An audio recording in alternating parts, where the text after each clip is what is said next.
है कि भीतर मंदिर में जाके ठाकुर जी के चरण छू सकता है, अपना सर वहां रख सकता है, सबको छूने का अधिकार है। बोले दुनिया भर के लोग तुम्हारे सामने आएंगे, सब लोग आकर के तुम्हारे चरणों में प्रणाम करेंगे, अपने दुख दर्द बताएंगे, सबकी सुन लेना, पूर्ण किसी की मत करना। तुमको दया भी आएगी, कोई रोता हुआ भी आएगा, कोई बहुत ज्यादा विचलित भी आएगा।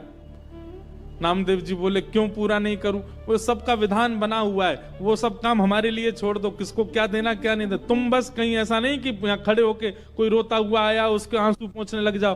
कहीं तुम जरा भी हिल गए तो पुजारी पंडा बहुत मारेंगे, सब कहेंगे कहां गए हमारे ठाकुर जी, कौन खड़ा हो गया आके। नामदेव जी बोले जो आ गया, बढ़िया निमंत्रण दिया भोजन का, मैं तो बंध गया यहाँ पे। बोले हाँ रोज आ जाते हो भोजन करने, आओ अब जा रहे हैं हम भोजन करने, खड़े रहो यहीं पे।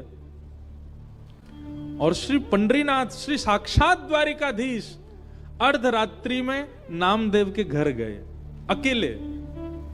द्वार खटखटाया, मां अंदर से चिल्लाती हुई ए नामा पूरे दिन मंदिर में पड़ा रहता है, आधी रात में आता, सब सो रहे हैं यहां पर।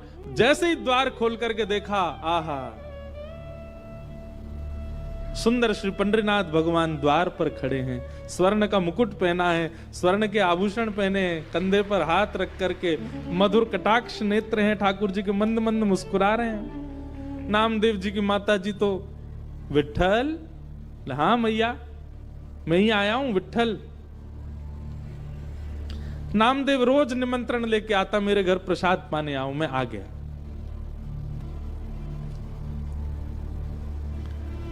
नामदेव जी की माता जी ने चूल्हा रात में चेताया, खूब बढ़िया बढ़िया प्रसाद बना करके ठाकुर जी को अपने हाथ से पवाया।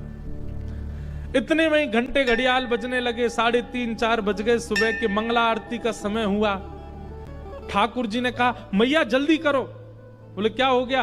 अब आपको मंगला में जाना है? बोले मंगला में अब मैं तो व्यवस्था करके आया हूं वहां पे, लेकिन मुझे आज तक तो मैं दर्शन देता था काकड़ा आरती में, मंगला आरती में, आज मैं दर्शन करने जाऊंगा। मैया बोली क्या करूं? बोले काली सौल लेके आओ। और मैया सौल लेके आई, ठाकुर जी ने अपने मुकुट उकुट उतार करके, आभूषण उतार करके, और काली सौल में बढ़िया स्वयं को लपेट लिया, किसी को पहचान में नहीं आवे। कारे कारे तो ठाकुर जी हैं, काली सौल और ओढ़ ली। अब तो निकल पड़े, दौड़ के जा रहे हैं देखने के लिए नामदेव कैसा लग रहा है मेरे स्थान पर खड़ा होके।